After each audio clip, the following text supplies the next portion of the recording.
Jim Fannin Show. We've come to take your mind.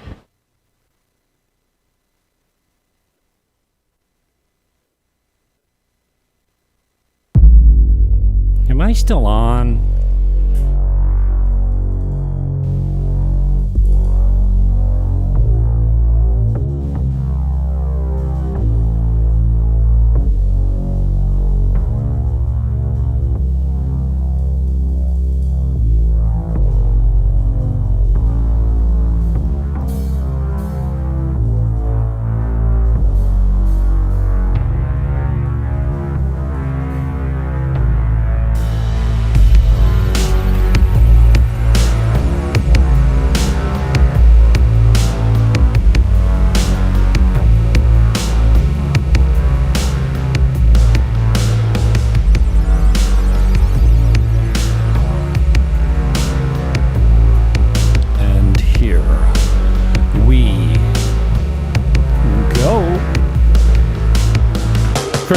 Lamar is my guest.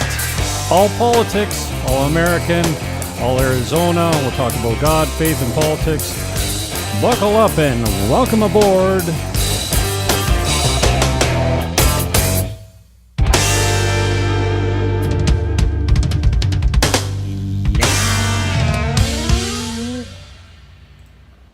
This is his Twitter profile. That's where you can catch him on social media. And the links are in the show description. This is his website.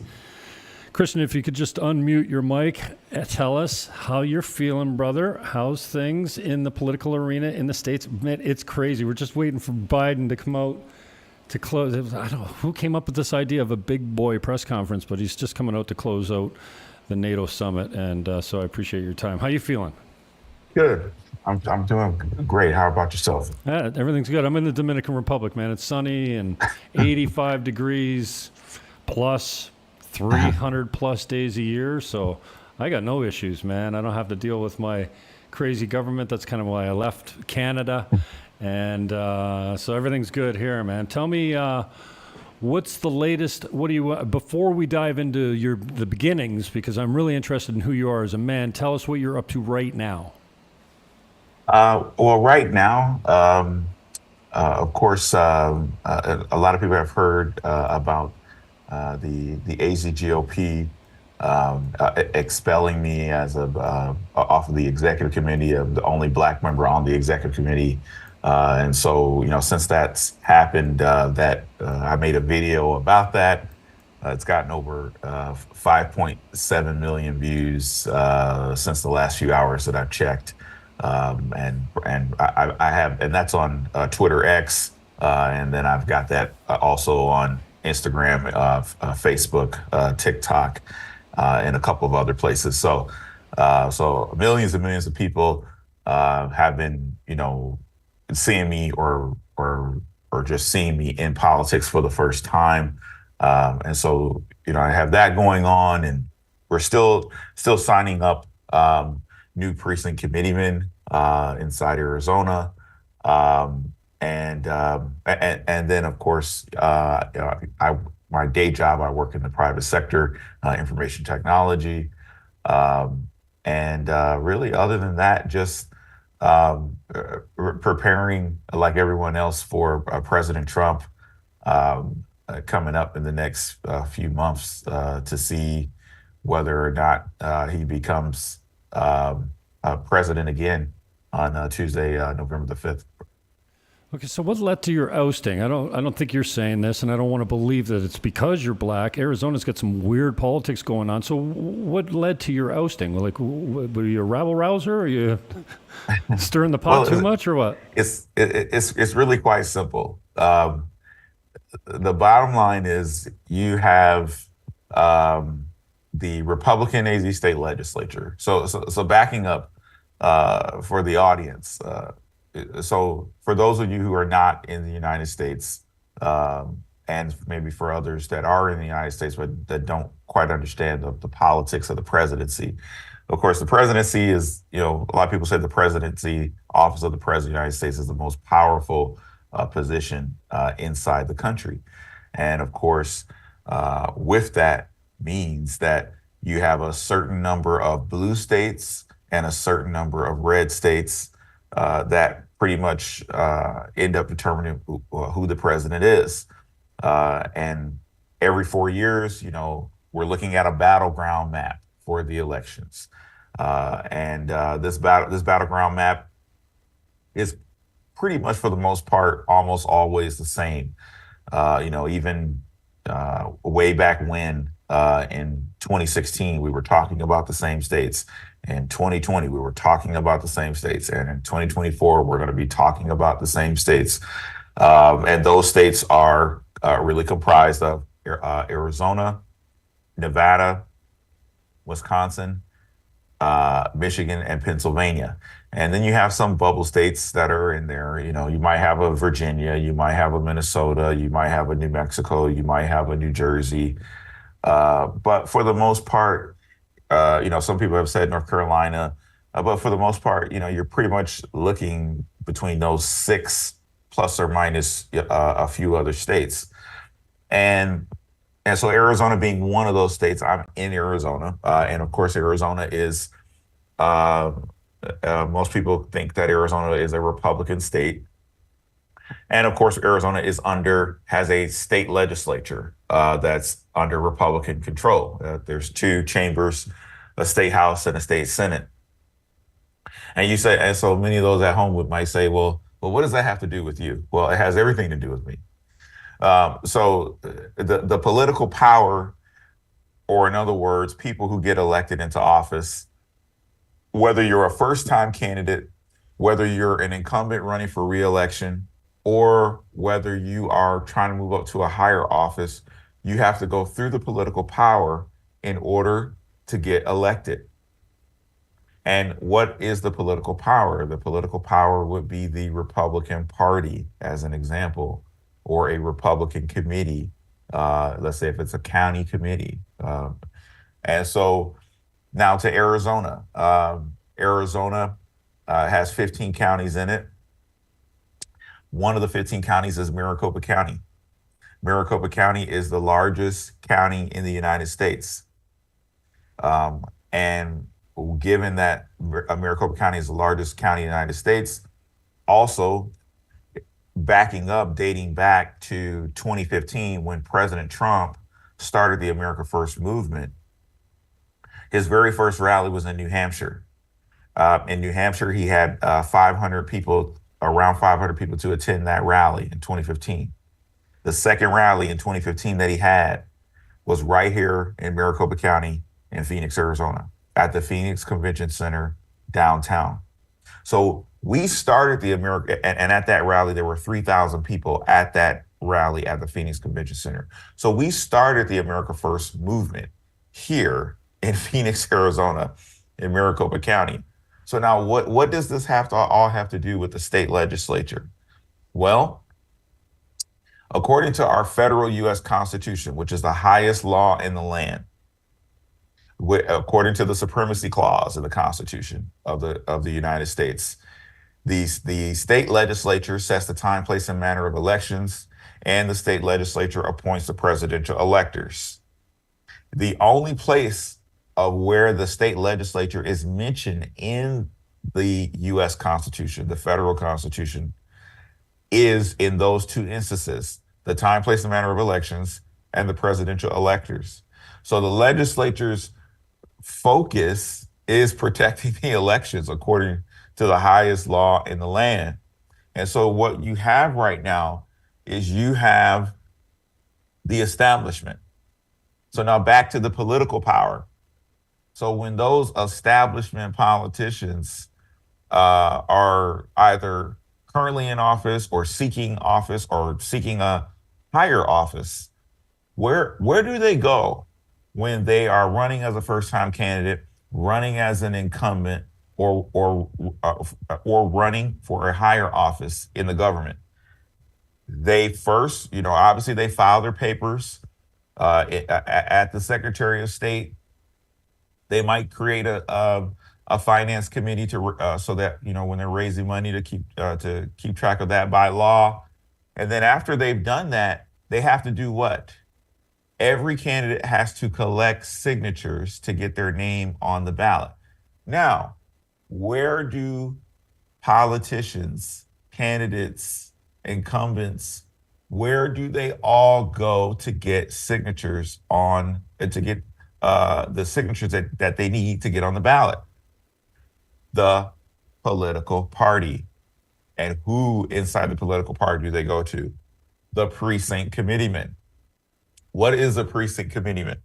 A precinct committeeman is a voting member of the political party. Precinct committeemen also have the power to qualify candidates. Well, what do I mean by qualify candidates? Well, when the politicians are trying to get their name on the ballot, they're coming to see precinct committeemen. So whether that's a justice of the peace or whether that's a member of the state legislature, whether that's a member of the U.S. House, U.S. Senate, how about this? How about the president of the United States? When President Trump was running in the 2024 primary at the beginning of this year in the Iowa caucuses, where was the former president of the United States? He was inside the precincts talking to the political party inside Iowa. Where was President Trump in the New Hampshire primary? I saw Don Jr. in the New Hampshire primary speaking in front of a crowd of 60 people right before the New Hampshire primary. So why is it that a former president who's running for president again needs to go into these small groups or speak in front of a small number of people, like 60 people? Because they need to go in the political party to get the nomination and become the nominee for president. And the same applies for the state legislature. And so back to here in Arizona. So we have a Republican AZ state legislature, 2 chambers, a state house, a state senate. You have a Republican party that is very large. Maricopa County is the largest county in the United States, or largest Republican county in the United States, and then the 4th largest populous county as far as populations go. So you've got a huge county, and of course, how about the dynamics of the Republican Party? When you talk to Republican voters and you ask them whether or not they support President Trump, you find that 90% of Republicans support President Trump. So now you have 1 million Trump voters inside Maricopa County, either registered Republican voters, or you have right-leaning independents or party not declared voters. So once you add up all the numbers and you say 90% of all of those voters support Trump, that's 1 million voters. So you have 1 million voters who support President Trump. You have a Republican AZ state legislature, and then you have a Maricopa GOP. Here's the problem. The establishment does not support President Trump. So that 10% of the registered Republicans doesn't support President Trump. But then you also have what? You have precinct committeemen who don't support President Trump. So now inside of the Maricopa GOP, we have 8,000 seats. We have less than 50% of those seats currently filled in the Maricopa GOP. So in other words, half of our party is vacant, which these would be the seats that are the qualifiers for candidates running into office. So anybody that wants to give a speech, anybody that wants to go and have a fundraiser, or if they want to go around and speak to many people inside the party, or if they want to find volunteers, whatever the case may be, those individuals inside the party are the decision makers. So now inside my county in Maricopa GOP, where I am, You have all these rhinos that are inside the party that do not support President Trump, and they are protecting the rhinos that are in office. And so now we bring it back to where the party expels me out. So right at the end of 2022, I was working on pretty much the same thing that I'm working on now, an effort to ensure that we have a fair election.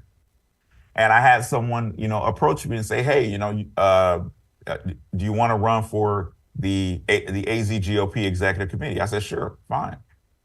But before I even ran for that position, I said to myself, "Okay, I'm holding the rhinos accountable, the Republicans in name only accountable, the people who don't support President Trump. Those people are going to come after me. They are going to try and possibly even maybe expel me out of the party." So I knew back in 2022, at the end of the year, this is late December. I said, "You know what? Yeah, they're going to try to expel me out of the party because I'm going to aggressively pursue having a fair election." And so, I become the pretty much the only Black member on the executive committee as a member at large. And then we start working. We start working to hold the legislature accountable. There was so much activity going on in 2023. I could give you so many examples, but here's one example I'll give you. So after we started in the first district, working, because there's 20 districts in Maricopa County. So we start working in the first district. We passed a censure against the two highest Republicans in the state legislature. And the state legislature is controlled by two individuals at the top. That would be the state president of the Senate and the state speaker of the House. So we passed a censure in one district out of 20. The next morning, I got a call from the highest ranking Republican in the state legislature the next morning after we passed that censure. And so, make a long story short, he calls me, he asking what's going on. He starts to say, "Well, do I need to come to your district? Or well, what is censuring going to do to me?" And blah, blah, blah, blah, blah, blah, blah. And so then I begin to ask him, "What is your solution to ensure that Maricopa County follows the AZ state election law?" And then he starts going off into a different subject. And I stop him again and I say, "Hey, what is your solution to ensuring that Maricopa County follows the AZ state election law?" And so he said, and so at that point, after the second time, he hangs up the phone. Then later, a couple weeks later, I get a call from the chair of the Arizona Republican Party. Now, I have a 47-minute phone call with the chair of the Arizona Republican Party. And we go back and forth for 47 minutes about who's responsible for the elections. And then at one point on that phone call, he says, "Well, you need to stop the censures. Stop these censures. Stop introducing the censures." And I told him no three different times. Then he says, "Well, if you don't stop the censures, I can have you removed from the party." So the establishment and the rhinos were planning to remove me from the party in 2023. This is at the beginning of 2023. And so now fast forward up until now, to about almost 2 weeks ago. My district had a vote to expel me out of the party. There was two different votes. They had the vote to strip me of everything that pretty much all my titles that are inside the party. And so I then come back to my home and I make a video, and that video winds up getting at one point it was just at 900,000 views. And then all of a sudden, the establishment starts freaking out because they never expected me to create a video talking about this, about me being expelled, about me being the only Black member on the executive committee, about the state legislature, about the stolen elections, all those other things. Signing up Trump precinct committeemen. You know, we signed up over 300 Trump precinct committeemen now, and so they were very, very concerned with that. And so now fast forward to just yesterday. So the establishment has put out 2 publications in local newspapers around here in Arizona. So now I have now got pretty much captured the attention of the entire state now because of fighting for a fair election, signing up Trump precinct committeemen, holding the state legislature accountable, and all the things that we've been working on. And so now what's also starting to happen, I'm starting to get calls from other people around different state GOPs, the Florida GOP, the Illinois GOP, the Georgia GOP, the Missouri GOP, the Louisiana GOP. So now I have all these state GOPs now contacting me saying, Christian, well, how did you do this? You know, because they've heard me talk about how I've used the power of precinct committeemen. I used the power of censure. I kicked out 3 rhinos that are inside the state legislature, elected Republicans who weren't doing their job, out of office. And so they're calling me and now asking me, how did you do this? And what do we need to do to replicate what you've done? So now I'm starting to get more people to not only become more aware of this power inside the party, but how to use the power. And really, I would say, you know, now that the video is up to 5.7 million views, I'm going to get more interviews just like this one. People are going to hear the message. It's going to spread around. And then, you know, eventually there's going to be more outlets who want to hear me speak or hear me talk about these things. And so that's really where we're at this point, and how I got expelled out of the party and what's going on right now in Arizona. Wow, man. I'm a 10-time political candidate in Canada. I didn't look at American politics until Trump.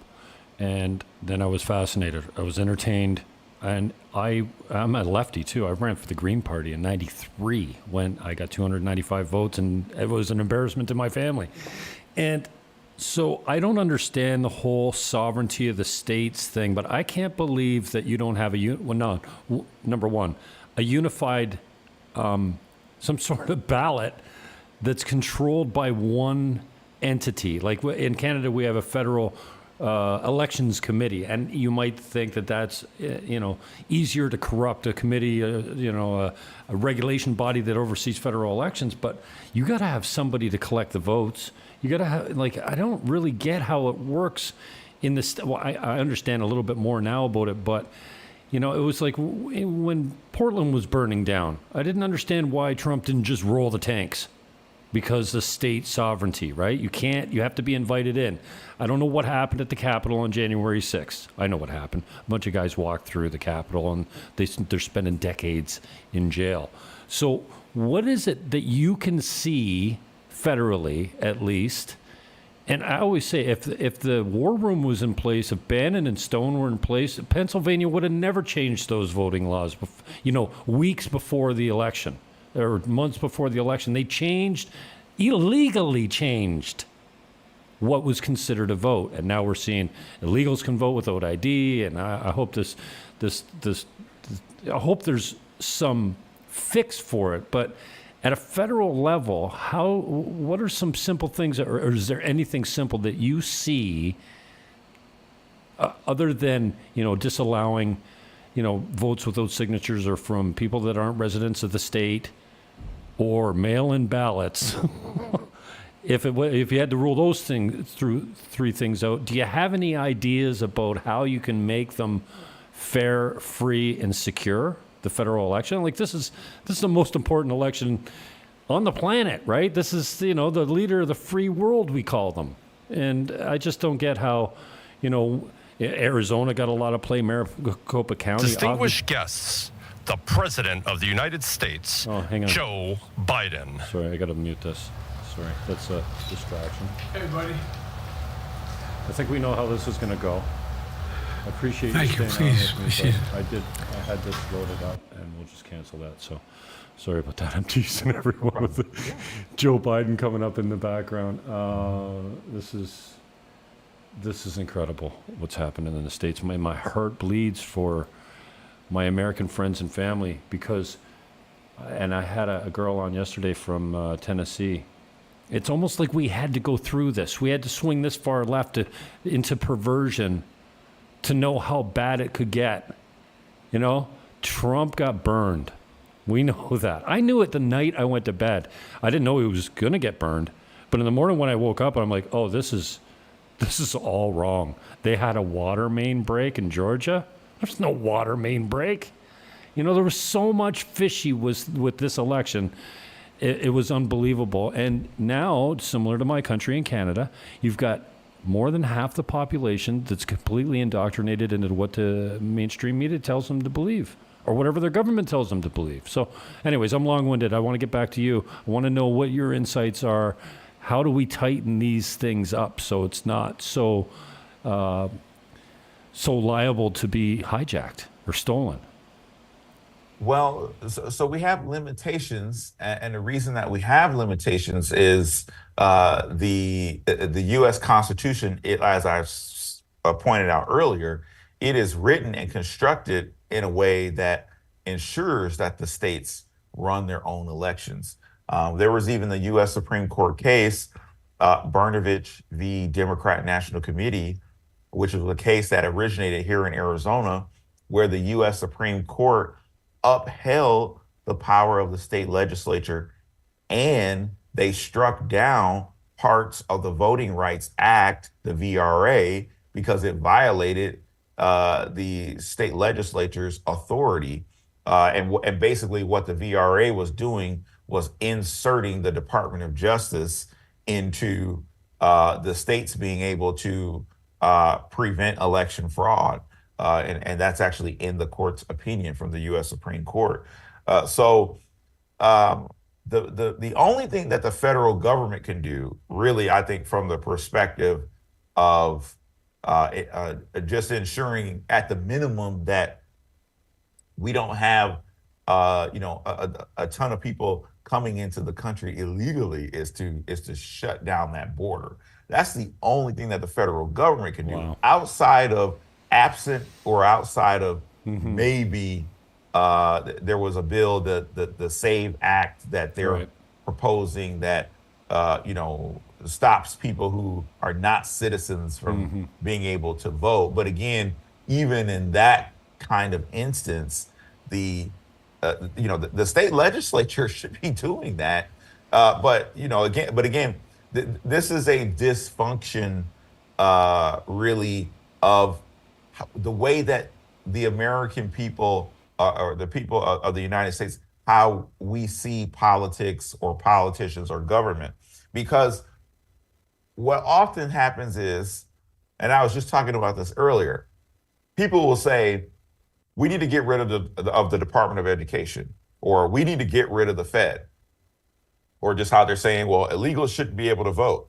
Well, my response to that is, what are we doing inside the political power to make sure that we have individuals inside of the legislative branch that can actually write these laws and use leverage from a budget perspective that will ensure that they do get that law passed and signed by the executive, whether at the state or federal level. And so we have a lot of folks in our country that want to have a fair election, but I don't think people really understand that in order for you to get a fair election, you need to strong arm a lot of these politicians, and that requires doing some of the things that I've been doing and that we've been doing inside our state, using the political power of precinct committeemen and the power of censure, signing up new precinct committeemen, positioning ourselves on the real ball game of politics across the chessboard, having pieces in place to move the government. That's the only way you're going to get there. And because even today you had 10 members inside of the U.S. House or more that stopped the SAVE Act from passing, and then you had that inherent contempt that also got stopped in the U.S. House. So, in order to deal with these things, you have to be active inside the political party, and literally, as I say, strong arming these politicians and saying, look, if you don't do X or 1, 2, 3, then you're out of office. We are going to disqualify you from running for re-election. And that is possible if you are involved in the political party. Cool, man. What's up for you next? What's your path? What do you see for yourself? You look like a pretty bright, motivated guy, so you must have a plan of where you're going next. What's up for you? Well, right now, I mean, we have this problem with our elections, and then we have all these vacancies inside the party. So, as I said, I signed up almost 300 new precinct committeemen. And so I'm going to continue working on activating those folks to start recruiting and to continue recruiting. Some people are already recruiting, others. I need to get those other people to recruit. And so, that's going to be my focus at this point.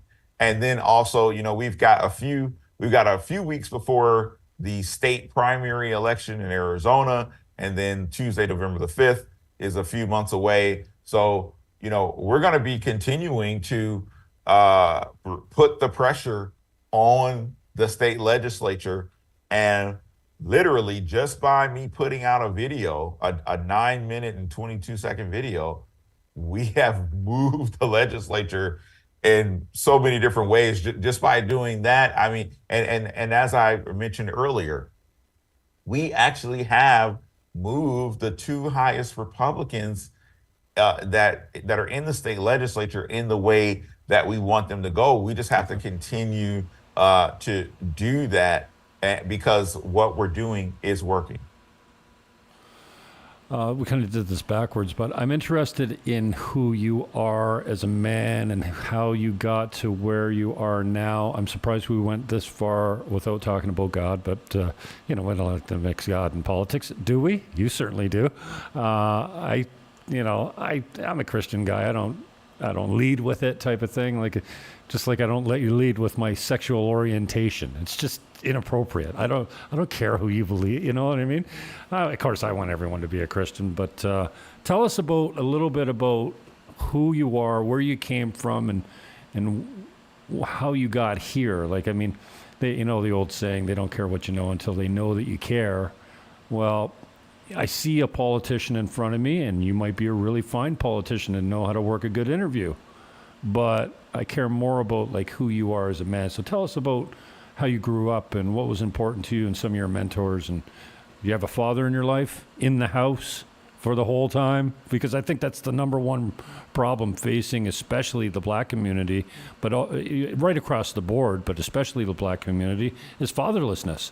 That to me, the breaking of the family unit in the States especially was the end of it all. And I think that's where the root cause of most of our issues is our sons are brought up by mentors that are gang members and not good, solid men in the house. So tell us a little bit about your upbringing and mentors and your pops, if your parents and everything that's involved in getting you to where you are now. I think that's of interest to some people that you might not have talked about on other political shows. Yeah. So I'm originally born and raised from Detroit, Michigan. I was raised by my father and mother. My Lions fan? Say that again. Lions fan? I'm actually I was probably a Lions fan in my earlier Okay. days. I'm turning 40 in a few Okay. weeks. All right. And so I was raised by my father and mother. My father is a Vietnam veteran. My grandfather is a World War II veteran, and my aunt is also a retired colonel from the Army. I have two older sisters. They are both married. They have children, and so my two sisters they have homes. They live in the Metro Detroit area, and my father and mother as well live in the Metro Detroit area. Um, and I decided to come out in Phoenix, Maricopa County in 2002, and really at that time, that's when I really started to get more acclimated with information technology. Of course, information technology is my day job, what I Okay. do by trade. All right. Um, and then as far as uh, how I got involved in politics, um, it really started with the criminal justice system. So just like Roger Stone, Steve Bannon, Mike Flynn, and President Trump, I had to fight my own false charges inside of the criminal justice system as well. And so, I had to work inside of, or I had to work my own case inside the city court, the county court, the state court, as well as the federal court. I held my own deposition as well, administered my own deposition. So, I know a lot about the criminal justice system. I know a lot about 14th Amendment law, Section 1983, the civil action against the deprivation of rights. I know a lot about prosecutors, like exculpatory evidence, Brady violations. I know a lot about those things. Um, and really, one of the main reasons that I decided to um, become a Republican, because I had not always been a Republican, and a lot of that had to do with, when you first register to vote, it's almost like you are bombarded by the left or the Democrats with information or what you should do as a young person, et cetera, et cetera. You have entertainment industry and all these other different facets that move you in the direction of the left. And so when I had to fight my own false case inside the courts, and when I was learning U.S. Supreme Court cases, learning about the 14th Amendment, learning about the history of the 13th Amendment, 14th Amendment, 15th Amendment, and when I started to dive into all those things, Section 1983, the Ku Klux Klan Act of 1871, I started to begin to understand that it was the Republicans that protected equal protection, due process of law, all these other things, enforcing all of our laws. I mean, that's what the 14th Amendment does. So once I saw all of that, I decided at that point that, from that point forward, that I would always be a Republican no matter what, just because of what I know about the history. And so, from there, I just started. The very first thing I did to really, or even backing up before I really delved into the Republican committees and the Republican Party, I would have these series that I would do on social media. At the time, it was Periscope and Facebook. And so I did a series about Bob Mueller and the Rod Rosenstein scam against President Trump. I did a series on Kamala Harris. I did a series on the coronavirus scam, COVID-19. And between all those videos, I got over 800,000 views between all of those videos. And so then I finally, after a while, I decided to, do a little bit more than just be on social media. And so one of the first things I did was I attended a Republican committee meeting for the first time in January 2018, the Maricopa County Republican Committee meeting that's annual, and the AZGOP state meeting that's also annual. And so fast forward, that's how I got started. I spent a significant amount of time around the party. And I would even say in 2018, so let's just back up. When I first attended a Republican meeting in 2018, an official Republican committee meeting, people thought I was running for office in 2018. So it was not until 2021, after the 2020 election was stolen, and I started the process of kicking out a rhino out of office, did some people come to me and say, hey, you really, really need to run for office. And, and even at that time, I still wasn't really all that much sold about, running for office at all. I just wasn't really sold about it. But one of the things that really got me over was I started to get state committeemen and precinct committeemen asking me to run for office. So when that started, that's when I decided to run. And then so I announced running for office in April of 2021.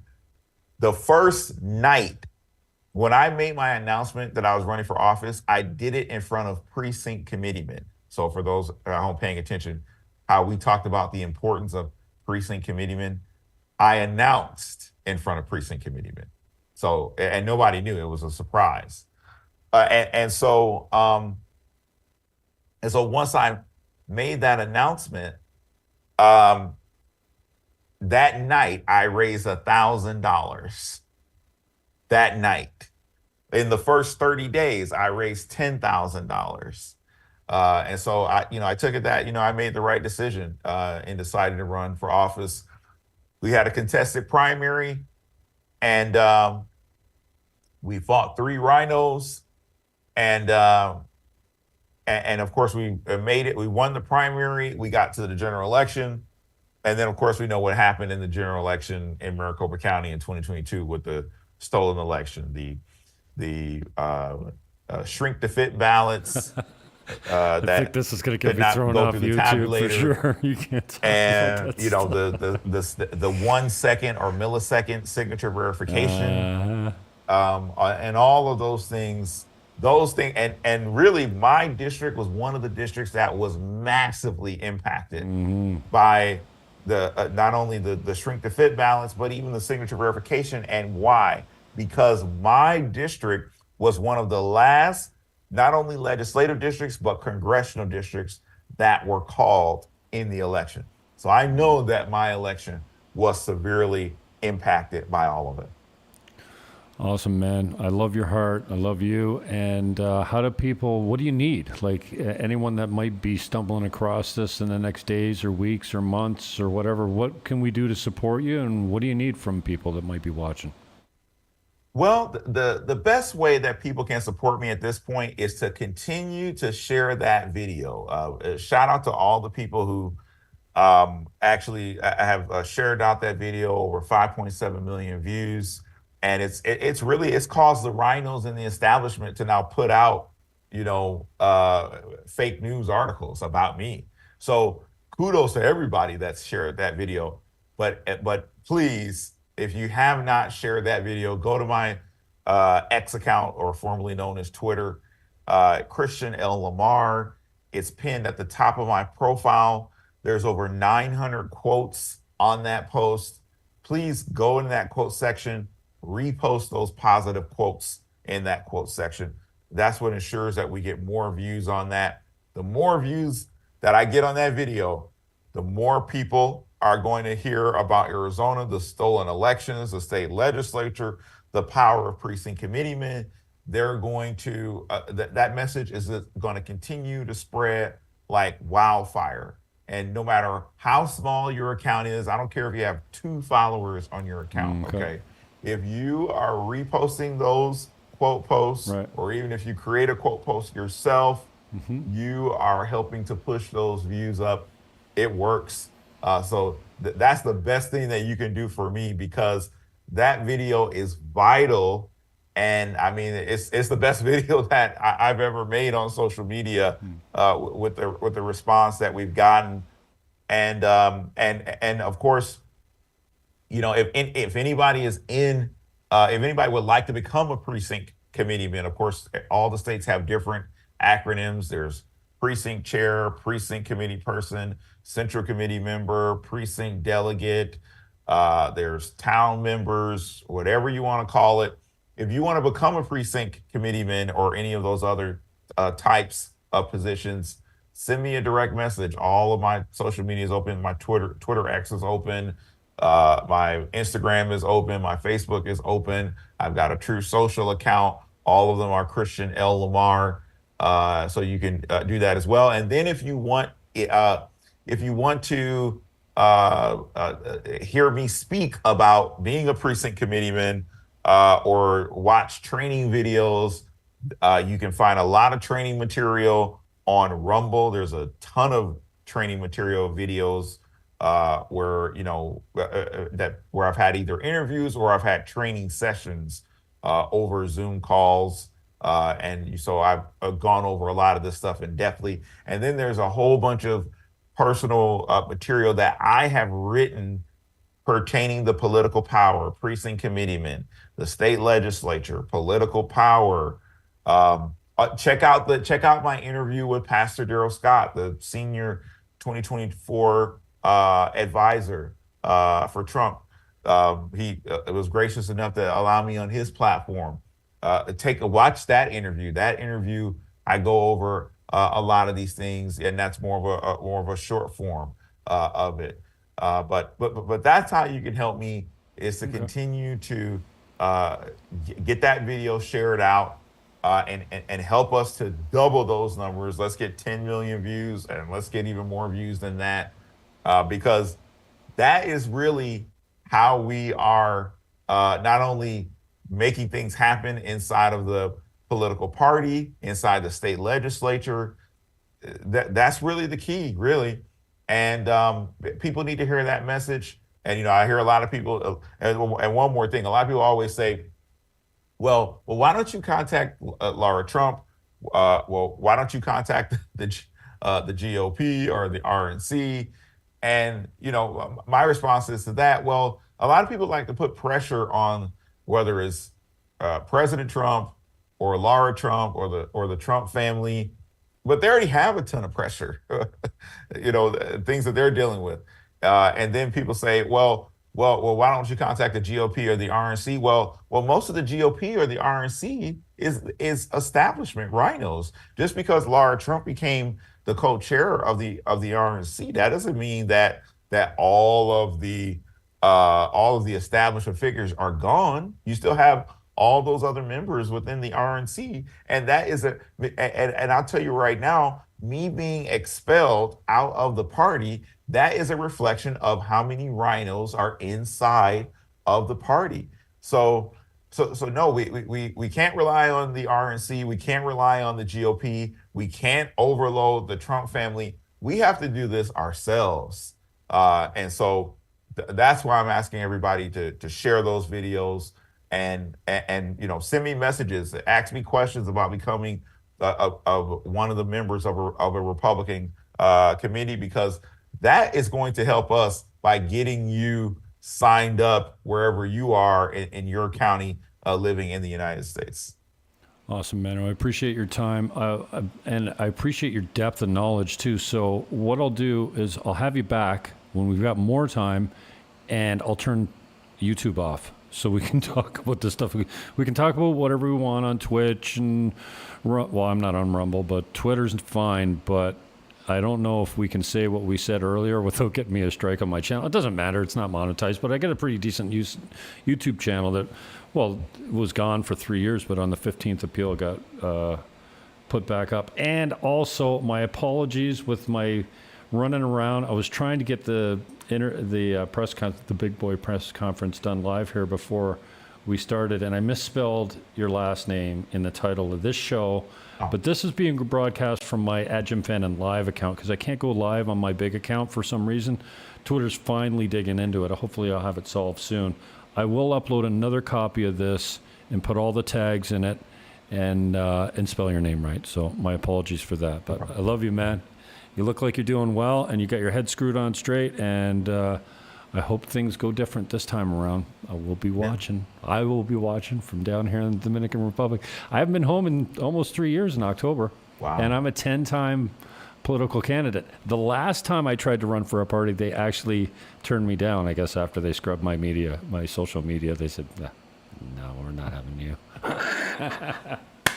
So I love you, brother. Thank you for the time and the information. Wow, you got a lot of it. And so next time, we'll spend a little bit more time getting deeper into what you know about what happened and what we can do to fix it. And then we'll make sure that YouTube's off. So peace and love, my brother. Thank you.